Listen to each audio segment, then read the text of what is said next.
오늘 하나님께서 우리에게 주시는 말씀은 창세기 1장 26절에서 28절까지의 말씀입니다. 창세기 1장 26절부터 28절 우리 한 목소리로 같이 읽겠습니다. 하나님이 이르시되 우리의 형상을 따라 우리의 모양대로 우리가 사람을 만들고 그들로 바다의 물고기와 하늘의 새와 가축과 온 땅과 땅에 기는 모든 것을 다스리게 하자 하시고 하나님이 자기 형상 곧 하나님의 형상대로 사람을 창조하시되 남자와 여자를 창조하시고 하나님이 그들에게 복을 주시며 하나님이 그들에게 이르시되 생육하고 번성하여 땅에 충만하라 땅을 정복하라 바다의 물고기와 하늘의 새와 땅에 움직이는 모든 생물을 다스리라 하시니라. 아멘. 창세기 1장을 보면 하나님께서 세상을 어떻게 창조하셨는지를 말씀을 하고 있는데요.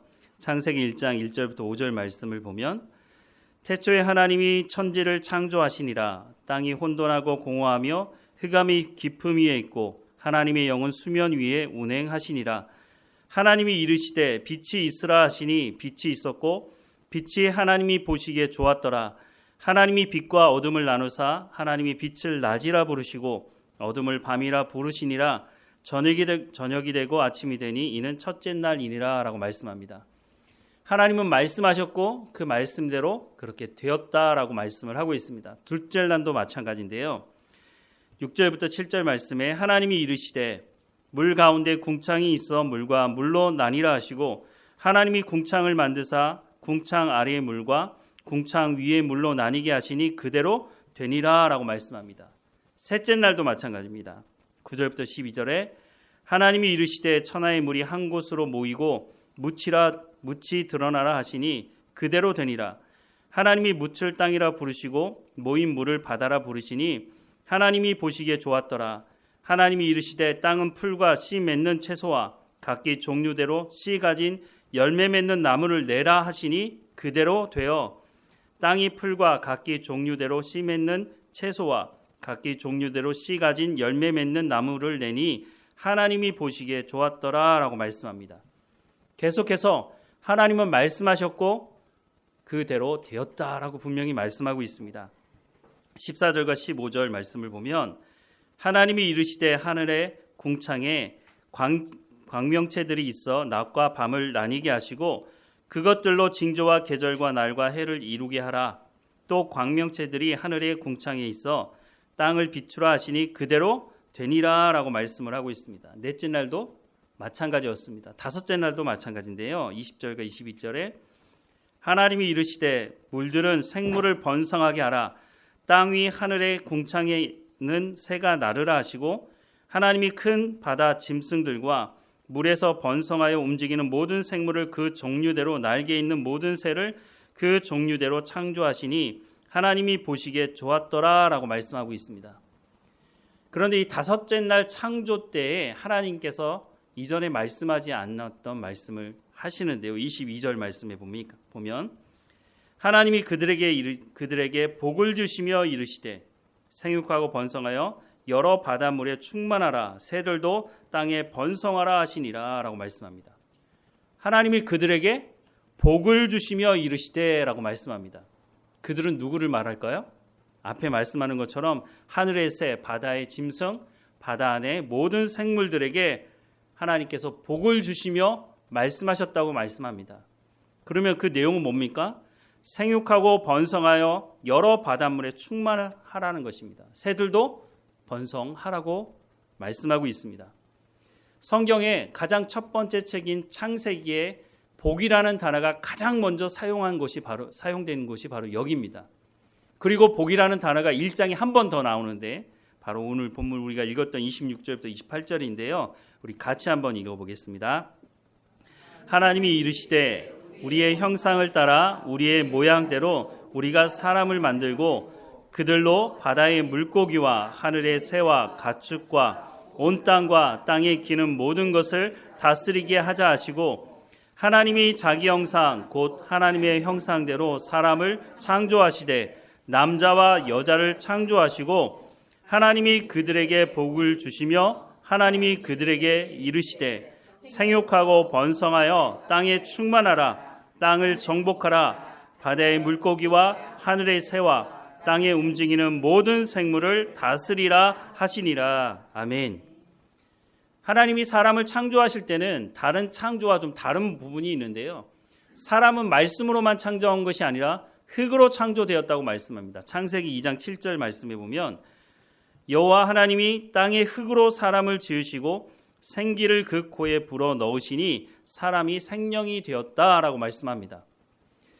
사람이 또 이것과 다르게 좀 전에 읽었던 말씀을 보면 하나님의 성품을 우리 가운데 부어줬다고 하는 하나님의 형상을 따라 지어졌다고 말씀하고 있습니다.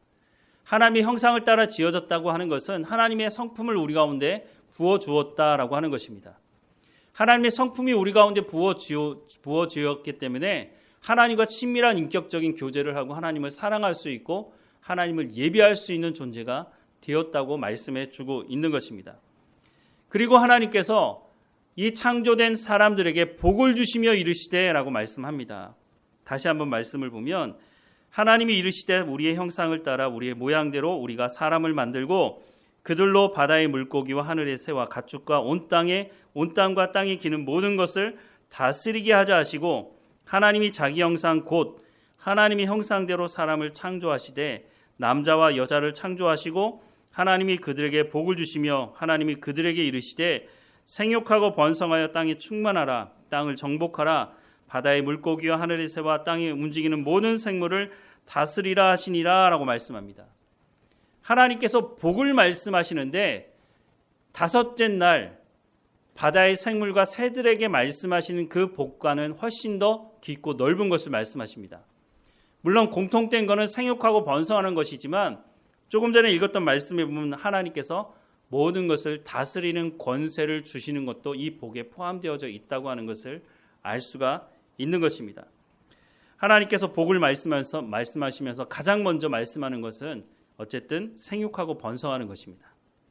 사랑하는 여러분, 하나님이 생육하고 번성하는 것이 복이라고 말씀하고 있는데 과연 우리는 이것을 하나님께서 말씀하시는 복이라고 받아들이고 있느냐 하는 것입니다.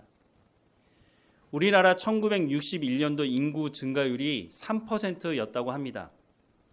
그때는 이제 한국 전쟁이 끝나고 못 살고 못 먹을 때라 인구가 늘어나면 먹을 게 부족하니까 인구 억제 정책을 썼는데 그때 표가 혹시 뭔지 아십니까? 아마 들어보신 적이 있으실 것 같은데 둘도 많다. 하나만 낳아도 3천리는 초만원. 인구 억제를 했던 것이죠. 그리고 7, 80년대를 넘어오면서 우리가 잘 들었던 말씀 중에 그 표 중에 하나가 딸 아들 구별 말고 둘만 낳아 잘 기르자라는 거였습니다. 그리고 남자들 예비 훈련 가서 정관 수술 받으면 빨리 훈련 마치고 집으로 귀가시키는 일도 있었습니다. 제가 찾아보니까 1974년도에 이런 표도 있었더라고요. 올해는 임신하지 않는 해. 그래서 둘만 낳아 잘 길러 1,000만 불 소득 완성하자. 이게 무슨 말입니까? 애 낳지 말고 일하라는 거죠. 그리고 50년이 지난 지금은 어떻습니까? 전 세계에서 가장 출산율이 낮은 나라가 되어 있습니다. 많은 사람들이 어떻게 하면 인구를 늘릴 것인가 많이 공부한 분들이 여러 가지 정책을 내지만 백약유 무효인 시대를 살아가고 있습니다. 어린이집 문 닫는 건 둘째치고 초등학교도 중학교도 이제는 대학교도 문을 닫는 곳이 앞으로 더 많아질 것입니다. 지역마다 지역 자체가 사는 사람이 없어서 소멸될 것이다.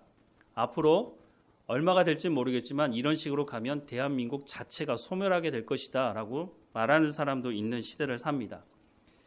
제가 20년 전에 이제 신학을 하고 사역을 하면서 이런 말씀을 전한 적이 있습니다. 생육하고 번성하는 것이 하나님의 복입니다.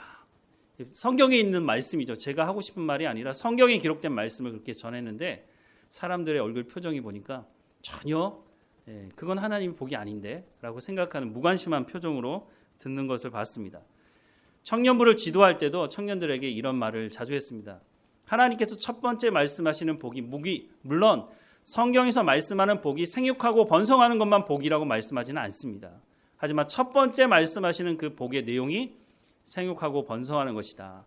그러니까 결혼하면 아이들을 많이 낳아라라고 아무리 말해도 듣지 않더라고요. 근데 그 중에 한 청년 가정이 결혼하고 나서 이 말씀대로 저보다 더 많이 낳았어요. 5명을 낳고 잘 기르고 있습니다. 보통 사람들이 아이를 많이 낳지 않겠다고 하는 가장 첫 번째 이유가 뭐냐면 경제적인 이유 때문이라는 것입니다. 물론 이게 사실입니다. 어떤 통계를 보니까 한 아이를 대학까지 졸업시키는데 요즘에는 한 3억 이상이 든다고 하는 내용을 봤습니다. 무슨 근거로 그렇게 얘기하는지 모르겠지만 어쨌든 실제적으로 많은 돈이 교육비에 아이를 기르는데 들어가는 것은 사실입니다. 그렇게 따지고 보니까 저희 집은 쌓아둔 돈은 없는데 아이가 3명이니까 엄청나게 부자가 아닌가 하는 생각도 해보게 됩니다. 하지만 현실적으로는 그렇지 않죠. 저희만 하더라도 아이들을 학원에 보내는 게 만만치 않습니다. 그래서 작년에는 경제적으로 좀 어려워져서 더 이상 학원에 못 보내겠다라고 학원 선생님한테 말씀을 드렸더니 그 학원 선생님이 돈 내지 않아도 되니까 와서 공부하라고 그렇게 해서 학원을 계속 다니게 된 경험도 있습니다. 이런 경제적인 이유 때문에 내가 아이를 셋 낳은 게 정말 후회스럽다. 그렇게 후회해 본 적은 저는 한 번도 없습니다. 학원을 보내지 않으면 사람다운 삶을 살아가지 못합니까? 학원을 보내면 모든 아이들이 다 서울대학 가는 겁니까?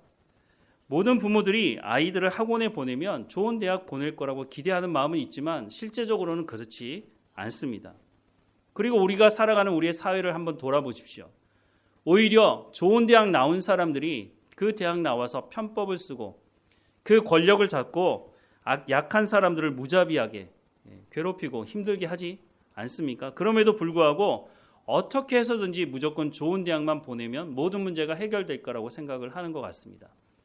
물론 좋은 대학 나오면 더 많은 연봉을 받을 수 있는 회사에 취직할 수도 있겠죠.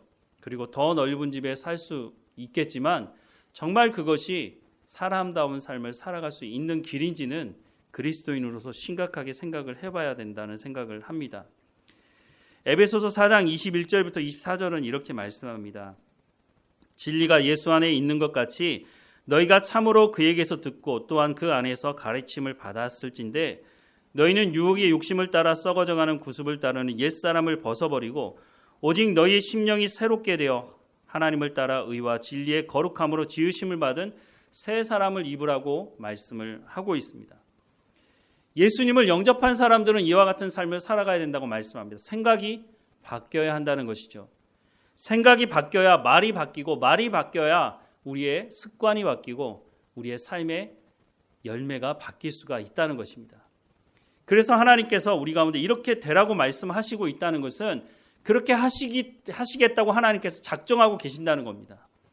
우리가 구원받은 백성이라면 이 말씀에 순종하고 우리의 생각을 바꿀 수 있도록 하나님의 말씀을 듣고 하나님의 말씀으로 생각을 바꿔야 한다는 것입니다. 우리가 신앙생활을 한다는 것이 뭡니까? 하나님의 말씀을 듣겠다는 것 아닙니까? 그런데 신앙생활을 한다고 말하면서 하나님의 말씀을 듣지 않겠다? 그거는 앞뒤가 맞지 않는 것이죠.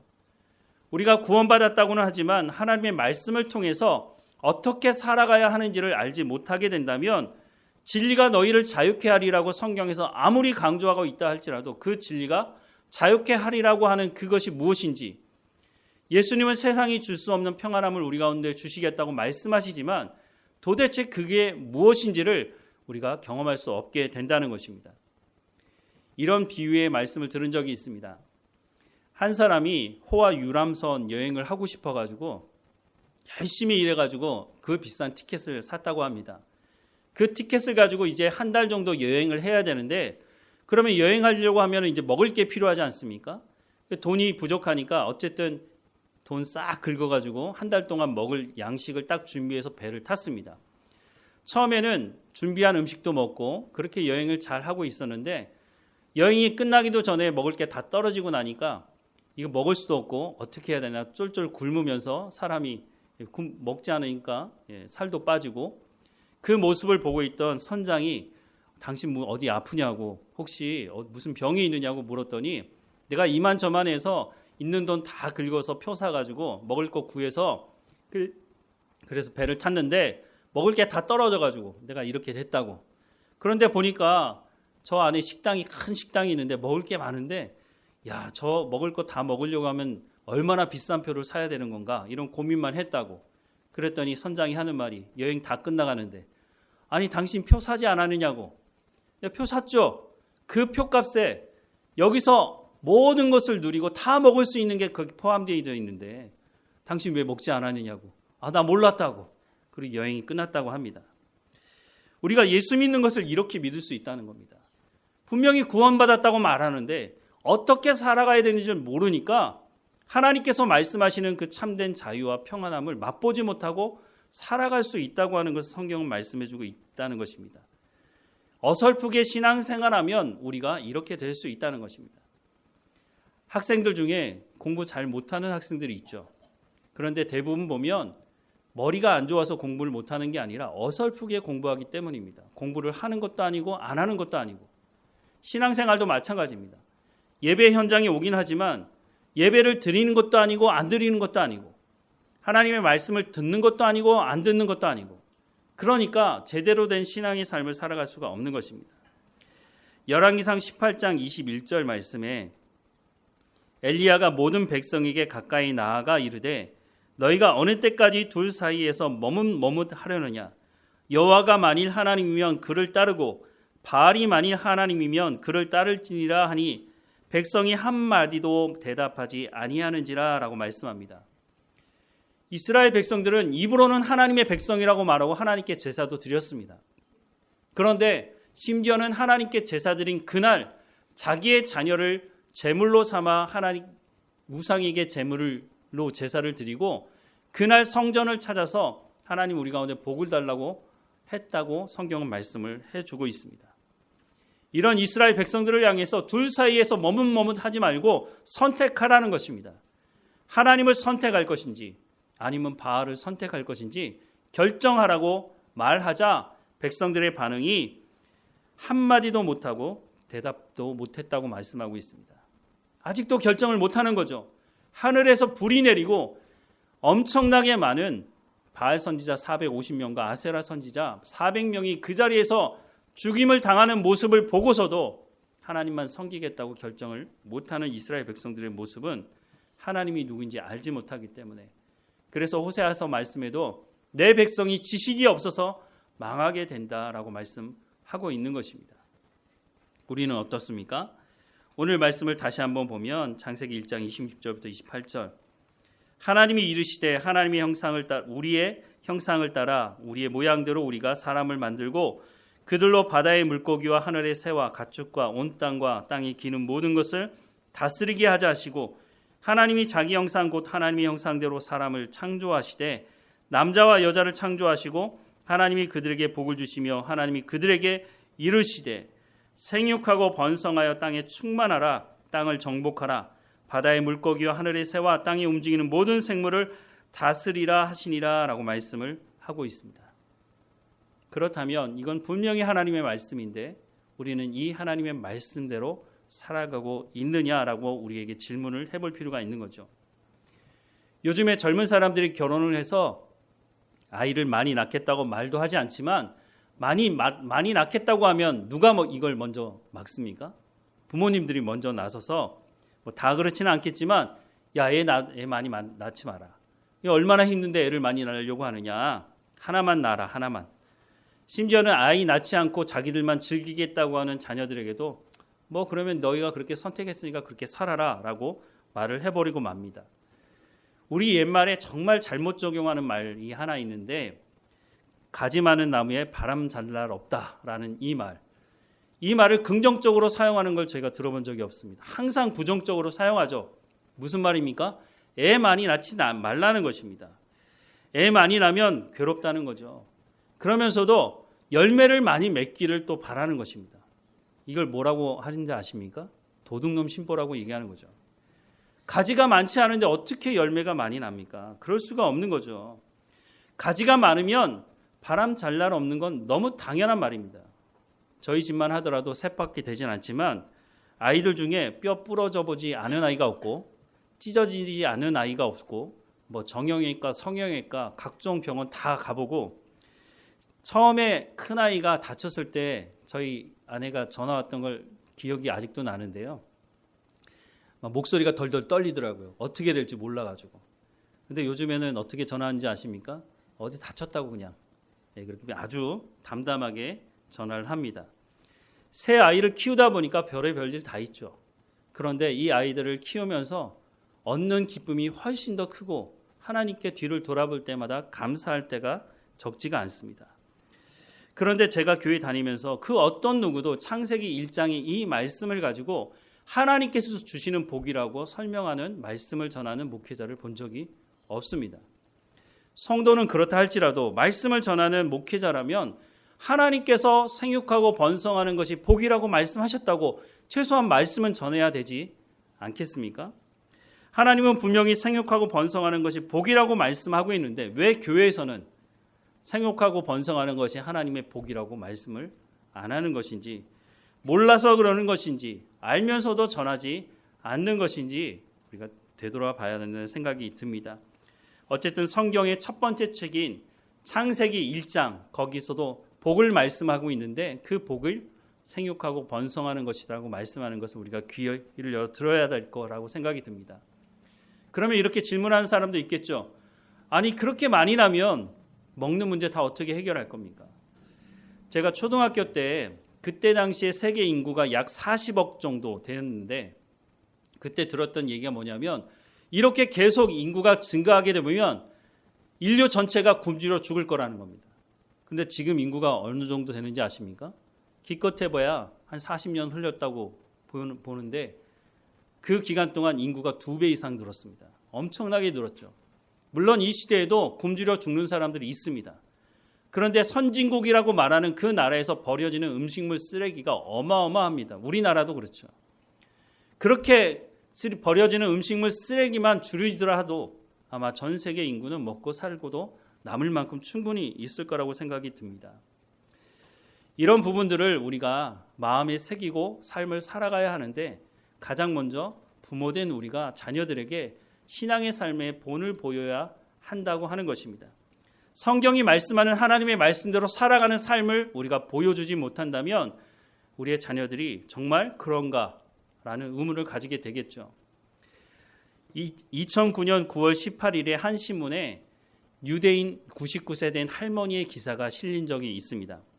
99세가 오래 산 거는 맞지만 전 세계적으로 가장 오래 산 분도 아닌데 왜 이분이 신문에 실렸을까? 신문의 기사를 보니까 이 할머니는 예루살렘에 살고 있고 예루살렘 정통 유대교 신자였습니다. 이 할머니가 가장 중요하게 생각하는 하나님의 말씀이 있는데 그 말씀이 바로 창세기 1장 26절에서 28절이었습니다. 하나님이 말씀하시는 복은 생육하고 번성하는 것이다. 이 말씀을 붙들고 18살에 결혼을 해서 자녀들을 낳는데 아들 7명, 딸 4명을 낳습니다. 요즘 같은 시대에 11명 낳았다고 하면 야 대단하다 와 이렇게 놀라겠지만 사실 우리 외가댁만 하더라도 딸이 10명에 아들 하나입니다. 그 당시에는 이렇게 가족이 많은 집들이 많았습니다. 그리 대단한 일도 아닌데 이 할머니가 왜 해외에 살고 있는 이 할머니가 왜 신문에 실렸을까? 이 할머니가 이것이 중요하다고 생각하고 자기도 11명의 자녀를 낳았을 뿐만 아니라 자녀들에게도 그렇게 가르쳤다는 겁니다. 하나님이 말씀하시는 첫 번째 복은 생육하고 번성하는 것이다. 그런데 말로 가르친다고 됩니까? 삶으로 그것을 보여준 것입니다. 만약에 이 할머니가 11명의 자녀를 낳고 입만 열면 내가 왜 저 많은 자녀들을 낳았을까? 불평하고 원망하고 경제적인 이유를 들먹였다면 자녀들은 아마 그렇게 낳지 않았을 것입니다. 그런데 할머니가 말을 할 뿐만 아니라 그렇게 삶을 사는 것을 자녀들이 보고 이 자녀들이 결혼을 하고 몇 명의 자녀를 낳느냐? 평균 각 가정마다 10명 이상씩 낳아서 150명의 자녀를 낳았습니다. 여기서 끝나지 않았습니다. 할머니는 자녀들에게 그렇게 가르쳤고 그 자녀들은 또 그 자녀들에게 본을 보이며 가르쳤고 그래서 이 할머니 돌아가실 때 99세에 돌아가실 때 모인 자녀가 무려 1,400명이었다고 합니다. 우리는 이것을 보면서 단순히 놀랄 게 아니라고 생각이 듭니다. 하나님께서 생육하고 번성하는 것이 복이라고 말씀하신 이 말씀을 받아들이고 그 말씀에 순종한 이 할머니의 삶을 통해서 무려 1,400명의 자녀가 생산되었다는 것입니다. 우리는 과연 이 말씀을 받아들이고 있느냐? 요즘에는 젊은 사람들이 결혼을 잘 하려고 하지도 않죠. 그런데 제가 인터넷에 유튜브에 한 그 강의를 들었는데 소통 강사라고 하는 분이 한 분이 있는데 이분이 이런 질문을 받았다고 합니다. 자기의 자녀가 결혼을 하지 않으려고 한다. 결혼 적령기가 지났는데도 결혼 안 하려고 한다. 어떻게 하면 좋겠느냐라고 질문을 했더니 이 사람이 좀 충격적인 얘기를 했습니다. 왜 자녀들이 결혼을 하지 않으려고 하느냐? 그거는 부모들의 가정생활을 보고 결혼을 하지 않으려는 마음을 먹은 것이다 라고 말을 하는 것을 들었습니다. 한편으로는 일리가 있다는 생각을 했습니다. 자녀를 키우면서 2명, 1명 낳고 키우면서도 내가 너를 왜 낳는지 모르겠다 라는 말을 한다든가 경제적인 이유로 내가 왜 이런 고생을 하는지 모르겠다. 여기서 더 나가서 행복한 가정의 모습을 보지 못하고 부모들이 서로 싸우는 욕을 하고 심지어는 폭력이 행사되는 가정들을 보면서 야, 나는 절대로 결혼하지 말아야지. 나는 돈 때문에 결혼하면 안 되겠구나. 이런 생각을 하고 결국은 결혼을 포기하거나 결혼을 하지 않는다는 것입니다. 세상 사람들은 그런다 할지라도 그리스도인들도 이와 같은 생각을 하고 있다면 그리스도인 부모들은 심각하게 자신이 제대로 된 신앙의 삶을 살아가고 있는지를 되돌아봐야 한다는 것입니다.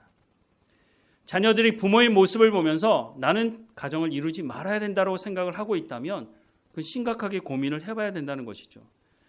자녀들은 부모의 모습을 닮을 수밖에 없습니다. 자녀들이 부모의 어떤 말을 하는지, 자녀들이 부모가 어떤 삶을 살아가는지를 다 보고 있죠. 그것이 자녀들의 뼛속 깊이까지 학습이 되고 새겨지게 되는 겁니다. 그 결과로 결혼을 해야겠다, 하지 말아야겠다. 나는 행복한 가정을 이루어야지. 나는 엄마 아빠처럼, 나는 내 부모님처럼 저렇게 행복한 가정을 이루어야지 라는 생각을 하지 못하게 만든다면 우리의 자녀들이 결혼을 못하게 되는 것은 가장 큰 장애물이 우리가 될 수도 있다고 하는 것입니다. 조금 전에 말씀을 드린 예루살렘에 살고 있는 이 할머니, 하나님의 말씀을 붙들고 평생을 그렇게 살아간 그 할머니를 통해서 그 자녀들이 그것을 보고 나도 자녀를 많이 낳는 것이 하나님 주시는 복이구나 라고 하는 것을 깨닫지 못했다면 어떻게 자녀를 많이 낳고 그렇게 1,400명이나 되는 자녀를 이룰 수가 있었겠습니까? 하나님의 말씀에 순종한 그 할머니 한 분을 통해서 이렇게 놀라운 일들이 일어난다면 우리도 마찬가지인 것입니다. 물론 지금 더 이상 아이를 낳을 수 없는 상황인 분들이 대부분이지만 하지만 하나님께서 말씀하는 것이 이 말씀뿐입니까? 성경에 우리에게 하나님의 백성으로 살아가는 삶을 어떻게 살아가야 할지를 하나님께서 말씀하고 있는데 그 말씀대로 우리가 살아낸다면 우리의 자녀들에게 너 신앙생활 잘해라 말해라 그런 것 별로 중요하지 않다고 생각이 듭니다. 왜냐하면 내가 하나님 앞에 어떻게 삶을 살아가는지를 보고 있으니까. 물론 말로도 가르쳐야 되지만 더 중요한 것은 우리의 삶을 통해서 하나님의 백성이 어떤 삶을 살아가야 되는지를 보여주어야 한다는 것입니다. 역대하 6장 13절부터 16절에 보면 이런 말씀이 있습니다. 솔로몬이 일찍이 노수로 대를 만들었으니 길이가 5규빗이요 너비가 5규빗이요 높이가 3규빗이라 뜰 가운데에 두었더니 그가 그 위에 서서 이스라엘 모든 회중 앞에서 무릎을 꿇고 하늘을 향하여 손을 펴고 이르되 이스라엘의 하나님 여호와여 천지의 주와 같은 신이 없나이다. 주께서는 온 마음으로 주의 앞에서 행하는 주의 종들에게 언약을 지키시고 은혜를 베푸시나이다. 주께서 주의 종 내 아버지 다윗에게 허락하신 말씀을 지키시되 주의 입으로 말씀하신 것을 손으로 이루심이 오늘과 같으니이다. 이스라엘의 하나님 여호와여 주께서 주의 종 내 아버지 다윗에게 말씀하시기를 내 자손이 그들의 행위를 삼가서 내가 내 앞에서 행한 것 같이 내 율법대로 행하기만 하면 내게로부터 나서 이스라엘 왕위에 앉을 사람이 내 앞에서 끊어지지 아니하리라 하셨사오니 이제 다윗을 위하여 그 허락하신 말씀을 지키시옵소서라고 말씀을 하고 있습니다. 솔로몬이 성전을 짓고 하나님께 기도하는 내용입니다. 그런데 성전을 짓고 건축하고 그 앞에 하나님 앞에 무릎을 꿇었다라고 말씀을 하고 있습니다. 이 무릎을 꿇었다고 하는 히브리어 원어를 찾아보니까 바라크라는 말을 쓰고 있는데 이 바라크라는 원어가 어디에 또 사용되느냐? 바로 오늘 우리가 읽었던 창세기 1장 28절에 복이라는 단어를 이 바라크라고 하는 말로 쓰고 있습니다. 그럼 이 말은 무슨 뜻이냐? 무릎을 꿇다라는 말도 있고 복을 주다, 찬양하다라는 뜻을 가지고 있습니다. 솔로몬이 성전을 짓고 하나님 앞에 무릎을 꿇고 창세기 28장에 나오는 이 복이라는 단어를 쓰고 있는 이유는 하나님께서 그 언약을 성취하셨으니 지금도 그 언약대로 말씀을 이루어 주십시오라고 하는 그 내용을 담고 있다는 것을 몸으로 표현해 주고 있는 것입니다. 하나님의 말씀이 이루어졌으니 하나님 앞으로도 내가 무릎을 꿇고 하나님께 기도하오니 이 말씀대로 이 언약대로 하나님 이루어 주십시오라고 하는 것입니다. 무릎을 꿇었다는 말이 무슨 말일까요? 내가 이제 순종하겠습니다. 하나님의 말씀을 듣고 순종하겠습니다라고 하는 것이죠. 즉 복이 뭐냐? 하나님 앞에 무릎을 꿇는다는 것입니다. 하나님 앞에 무릎을 꿇는다는 것은 내가 하나님께서 말씀하는 것이라면 듣고 순종하겠습니다. 그것이 바로 복이라고 하는 것이죠. 사랑하는 여러분, 우리가 하나님께 기도하면서 복을 달라고 기도하지 않습니까? 하나님 제게 복을 주십시오. 뭐 다른 표현도 은혜도 달라고 얘기하고 다른 표현들로 쓰긴 하지만 결국은 하나님의 말씀하시는 그 복을 달라는 것입니다. 그 말은 무슨 말이냐면 복을 받지 못했다는 거죠. 그러니까 복을 달라는 거죠. 그런데 하나님은 뭐라고 말씀하시느냐? 복을 주었다는 겁니다. 어떻게 해요? 하나님 말씀을 통해서 이미 복을 주셨다는 겁니다. 그럼 문제가 뭡니까? 우리가 하나님 말씀을 듣지 않고 있다는 겁니다. 하나님 말씀을 들었으나 그 말씀대로 순종하지 않는다는 거죠. 하나님이 이미 복을 주셨는데 우리가 그 복을 누리지 못하는 것은 듣지 않고 순종하지 않기 때문에 그 복을 누리지 못하고 있다고 하는 것입니다. 유람선에 올라타는 표값은 지불했으나 그 내용이 뭔지 모르니까 먹을 것도 먹지 못하고 누릴 것도 누리지 못하고 있다고 하는 것입니다. 사랑하는 여러분, 하나님께서 우리를 예수 그리스도의 대가 지불을 하시면서 우리를 구원하셨을 때 이미 하나님께서 복을 주신 것입니다. 예수님을 대가 지불하셨다는 것은 그 어떤 것도 그 대가 지불을 할 수 없을 만큼 엄청난 복을 우리 가운데 구원을 허락해 주신 것입니다. 구원이 허락되어졌다는 것은 이제 하나님의 말씀을 들을 수 있다는 것이고 그 복을 우리의 삶 가운데 누릴 수 있다는 것입니다. 그런데 이 엄청난 복을 주셨음에도 불구하고 하나님 우리 가운데 복을 달라고 하고 있으니 하나님 입장에서는 참 답답한 것이죠. 성경에 가장 첫 번째 말하는 복이 생육하고 번성하는 것이다 라고 말씀하는 이것도 하나님의 복 중에 하나인 것입니다. 그러면 하나님 돈을 주셔야 복이죠 라고 생각하고만 있다면 이건 복이 될 수가 없는 거죠. 왜냐하면 자녀를 낳고 기르는 데는 돈이 나오는 게 아니라 돈이 들어가고 엄청난 재정이 거기 쏟아 부어져야 하기 때문인 것입니다. 교회에서도 마찬가지입니다. 교회 학교 아이들에게 뭐가 더 나오겠습니까? 그 아이들에게 더 많은 것이 쏟아 부어질 뿐이죠. 그런데 왜 우리가 교회 학교를 이루고 아이들에게 그 많은 것을 쏟아 붓습니까? 하나님께서 말씀하는 복이 그것이라고 말씀하고 있기 때문에 하는 것입니다. 하나님의 말씀을 우리가 다시 한번 귀를 열고 들어야 할 것입니다. 하나님의 말씀에 순종하는 것이 복이라고 말씀하고 있습니다. 그 말은 하나님께서 책임지신다는 말씀입니다.